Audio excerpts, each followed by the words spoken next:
दोस्तों, आज हम सहायक संधि पढ़ेंगे। ठीक है, सहायक संधि सबसे पहले कहाँ पर लागू हुई थी? फ्रांस में हुई थी। ठीक है, अगर वर्ल्ड का पूछे सबसे पहले कहाँ पर हुई थी? फ्रांस में। किसने करी थी? डुप्ले ने। ये फ्रांस के गवर्नर थे। ठीक है, अगर भारत में इसका जनक कौन है? लॉर्ड वेलेज़ली। कौन है? लॉर्ड वेलेज़ली। और इसका कार्यकाल कब से कब तक है? 1798 से 805। ठीक है, 1805। ठीक है, यहाँ तक है। और इसका उद्देश्य क्या था? मतलब बिना युद्ध किए भारतीय राज्यों पर नियंत्रण पाना था और फ्रांसीसियों को भारत से भगाना था। ठीक है, तो इसका उद्देश्य क्या था? बिना युद्ध लड़े भारतीय राज्यों पर नियंत्रण पाना और फ्रांसीसियों के प्रभाव को भारत से ख़त्म करना। ठीक है, और इसकी शर्तें क्या क्या थी?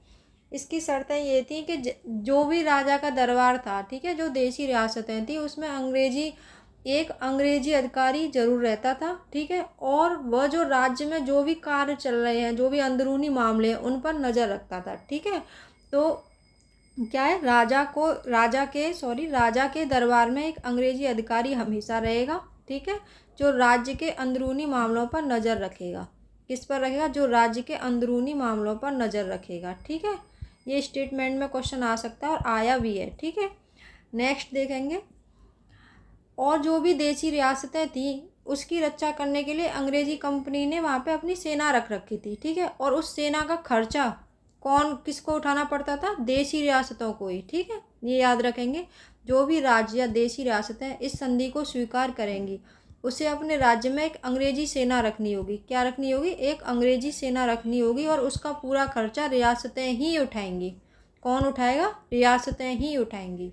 ठीक है, और कोई भी बाहरी देश, ठीक है, बाहरी देश या कोई भी दूसरा राजा हो, वो बिना अंग्रेज़ों की मर्जी से ना तो कोई युद्ध कर सकता था, ना ही कोई संधि कर सकता था, ना ही किसी को शरण में या नौकरी दे सकता था। ठीक है, ये याद रखेंगे। किसी भी बाहरी देश या दूसरे को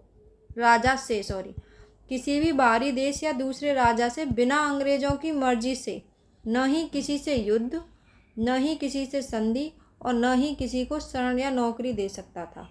ठीक है, ये याद रखेंगे। अब नेक्स्ट, सहायक संधि स्वीकार करने वाले राज्य। कौन? सहायक संधि स्वीकार करने वाले राज्य।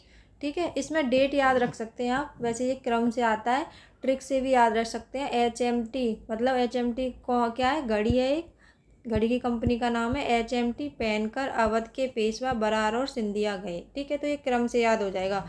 S से हैदराबाद, म से मैसूर, T से तंजौर, HMT घड़ी पहनकर अवध के पेशवा, तो अवध और फिर पेशवा, फिर बरार और सिंधिया। ठीक है, बरार के जो भोंसले थे वो सिंधिया गए।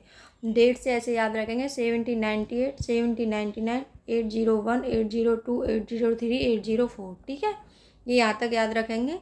1798 में सहायक संधि किसने स्वीकार की थी? हैदराबाद ने। और 1799 में दो राज्य थे, मैसूर और तंजौर, इन्होंने की थी। और 1801 में अवध ने की थी और 1802 में पेशवा ने की थी और 1803 में किसने की थी? बरार के भोंसले। ठीक है, और 1804 में किसने की थी? सिंधिया ने।